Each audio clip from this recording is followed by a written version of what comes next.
Hi friends, स्वागत है आपका टेट मैथ विद कॉन्सेप्ट में।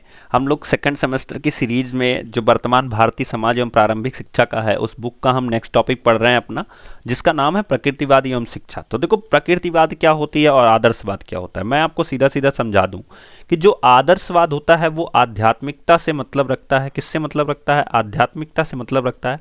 और प्रकृतिवाद मैक्सिमम चीज़ों प्रकृति को सर्वोपरि मानता है। तो जैसा कि लिखा गया है, प्रकृतिवाद में प्रकृतिवाद प्रकृति को सर्वोपरि मानता है।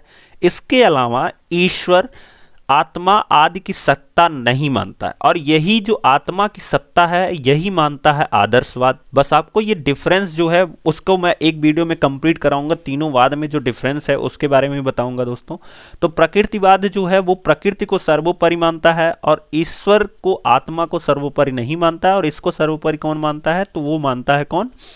आदर्शवाद। नेक्स्ट दिया गया है, संसार की उत्पत्ति प्रकृति से हुई है। अब इसको मानने का रीजन क्या है? तो उसने लिखा है कि संसार की उत्पत्ति प्रकृति से हुई है, अंत में सब कुछ प्रकृति में ही विलीन हो जाता है, इसीलिए सबसे सर्वोपरि कौन है? प्रकृति है। तो अगर आपसे कभी क्वेश्चन पूछ दे कि प्रकृतिवाद में प्रकृति को सर्वोपरि क्यों माना गया है, तो उसका रीजन बताया गया है दोस्तों कि संसार की जो उत्पत्ति हुई है वो किससे हुई है? प्रकृति से। और अंत में किसमें खत्म हो जाना है संसार? तो प्रकृति में ही खत्म हो जाना है।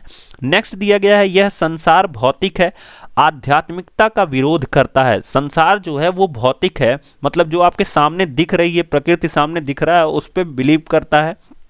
अब प्रकृति इन द सेंस आप समझो, प्रकृति का मतलब क्या होता है मैं आपको समझा रहा हूं कि इनके कहने का मतलब ये है कि जो 5 तत्व से शरीर बनती है, ध्यान से सुनना, जिसमें आपका 5 तत्व में मिट्टी हो गया, फिर उसके बाद वायु हो गया, फिर आपका जल हो गया, और कह सकते हो कि जो भी 5 तत्व हैं उनमें फिर मरने के बाद फिर वो शरीर उन्हीं 5 तत्वों में विलीन हो जाती है। तो इनके अनुसार प्रकृति ये है, ये नहीं है कि ईश्वर को मानते हैं। ईश्वर अलग चीज़ है, प्रकृति इन्होंने यही माना है जो सामने दिख रहा है, जैसे पेड़ पौधे, ये सब चीज़ें जो हैं वो प्रकृति माना गया है, ठीक है।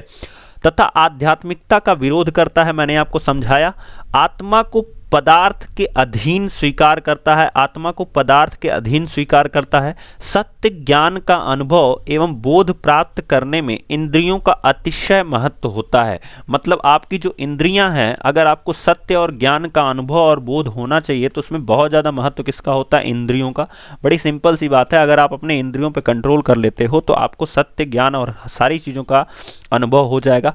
तो दोस्तों, अगर आप लोग चैनल पर पहली बार जुड़े हो तो प्लीज़ जाके चैनल को लाइक, सब्सक्राइब एंड शेयर जरूर करें। हम लोग आगे बढ़ते हैं। तो ये था प्रकृतिवाद। अब प्रकृतिवाद के अनुसार शिक्षा क्या होती है? देखो, फाइनली मैं बता दूं, अब इसमें होगा क्या कि प्रकृतिवाद के अनुसार शिक्षा क्या होती है, प्रकृतिवाद के अनुसार पाठ्यक्रम क्या होता है, प्रकृतिवाद के अनुसार शिक्षण विधियाँ कैसी होनी चाहिए, प्रकृतिवाद के अनुसार कह सकते हो स्कूल में अनुशासन कैसा होना चाहिए, ये सब सारी चीज़ों के बारे में इसमें बताया जाएगा। तो हम शुरू करते हैं। तो प्रकृतिवाद के अनुसार अगर संक्षेप में देखोगे शिक्षा की विशेषताएं क्या है प्रकृतिवाद के अनुसार, तो लिखा गया है प्रकृति का अनुसरण करने पर बल दिया जाता है। मैंने आपको समझा दिया प्रकृति क्या होती है और उसी के अनुसरण करने पर बल दिया जाता है। या सीधी भाषा में आप कह सकते हो कि इसमें रूसो नाम का एक अभी आपको दार्शनिक मिलेंगे, तो वो लोग क्यों इस चीज को सपोर्ट करते थे कि वो बोलते थे कि प्रकृति में रहो, बच्चा प्रकृति से ही बहुत सारी चीजों को सीख सकता है। तो वो लोग इसी पे विश्वास किया करते थे, ठीक है।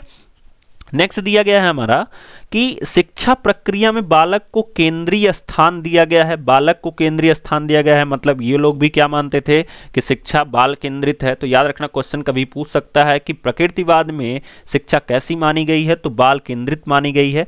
बालक को स्वतंत्रता पर, बालक की स्वतंत्रता पर बल दिया गया है, मतलब बालक को स्वतंत्र रूप से छोड़ दो, वो प्रकृति से सीखेगा। मैंने आपको सीधी भाषा में समझाया, ठीक है।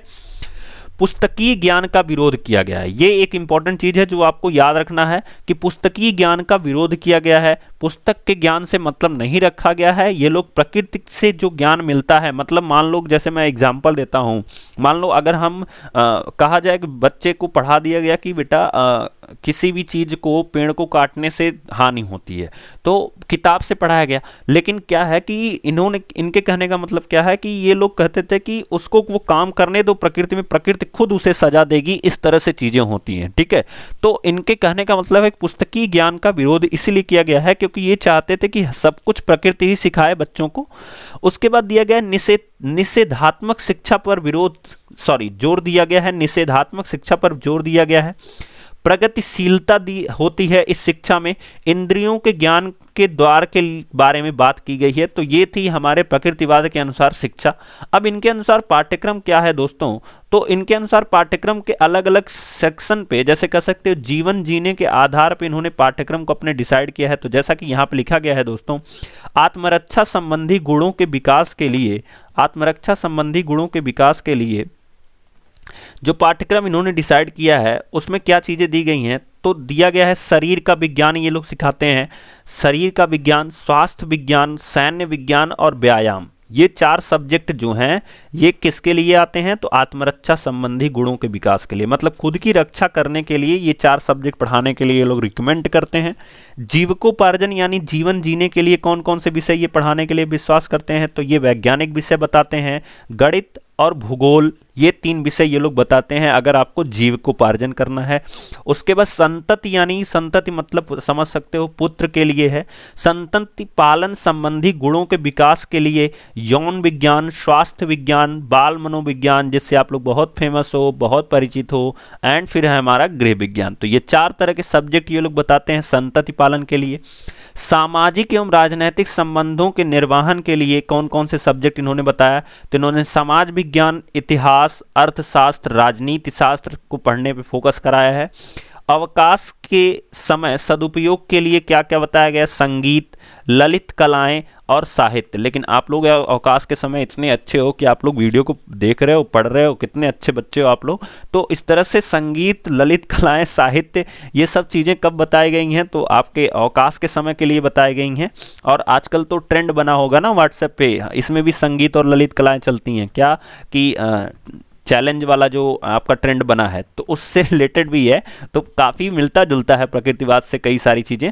नेक्स्ट दिया गया है शिक्षण विधियां क्या होती हैं, तो स्व अधिगम की विधि। मैंने आपको सीधी सीधी भाषा में समझाया कि इनका कहने का मतलब था कि बच्चे को आप प्रकृति के गोद में छोड़ दो, वो खुद सीखेगा बहुत सारी चीज़ें। जैसे बड़े इन्होंने कहीं कहीं एग्जाम्पल भी दिया है, जैसे आप 20 बार बच्चे को मना करो कि लालटेन मत छुओ, लालटेन मत छुओ, लेकिन वो जाके छूता है। तो जब वो एक बार जल जाएगा ना, तो उसकी ज्ञानेंद्रियां यानी उसकी इंद्रियां खुद समझ जाएंगी कि प्रकृति से उसे जो ज्ञान मिलना था मिल गया। फिर आप उसे मना करो या ना करो, तो ये होती है स्व अधिगम विधि, जब वो खुद से सीखता है। ठीक है, उसे खुद करने दो। और फिर दिया गया है करके सीखना। भाई सिंपल सी बात है कि जब वो छुएगा समझेगा तो उस चीज को कर रहा होगा, जाके छू रहा होगा, तो करके सीखना इस तरह की क्रिया विधि में आती है। फिर खेल विधि के अंतर्गत, भाई जब बच्चे को आप प्रकृति में छोड़ोगे तो वो खेल विधि के अंतर्गत, जैसा कि लिखा गया है, शैशवावस्था खेल की अवस्था मानी गई है। खेल खेल के में बालक बहुत कुछ जान व समझ सकता है। तो इस तरह की चीजें जो होती हैं वो प्रकृतिवाद के अंतर्गत आती हैं।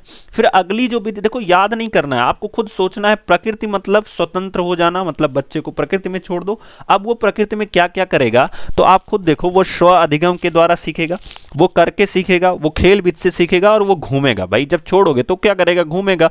तो इस तरह की जो विधियां थी, इस तरह के जो आपके सामने हैं। अब कुछ दार्शनिकों के अनुसार जो है नई नई जो विधियां हैं उनसे कैसे कनेक्ट किया जा सकता है, तो जैसा कि यहाँ लिखा गया है, उपरोक्त शिक्षण विधि को ध्यान में रखकर अनेक प्रकृतिवादी शिक्षा दार्शनिकों ने निम्नलिखित शिक्षण प्रणाली को समर्थन दिया है। डाल्टन प्रणाली, याद रखना प्रकृतिवाद से संबंधित है। डाल्टन प्रणाली, मॉन्टेसरी प्रणाली, ह्यूरिस्टिक मतलब होता है खोज करना, अन्वेषण प्रणाली कभी कभी इसका नाम मिलेगा तो आप नोट डाउन कर लेना। ह्यूरिस्टिक का मतलब होता है योजना प्रणाली, मतलब ये कह सकते हो प्लानिंग करना, निरीक्षण करना, और किंडरगार्टन प्रणाली इससे रिलेटेड है। ठीक है, फिर आधुनिक शिक्षा में प्रकृतिवाद का क्या योगदान है दोस्तों, तो उसमें लिखा गया है, इस विचारधारा ने आधुनिक शिक्षा को यानी प्रकृतिवाद, विचारधारा मतलब प्रकृतिवाद, ठीक है, आधुनिक शिक्षा को बाल केंद्रित दृष्टिकोण से पूरित किया है।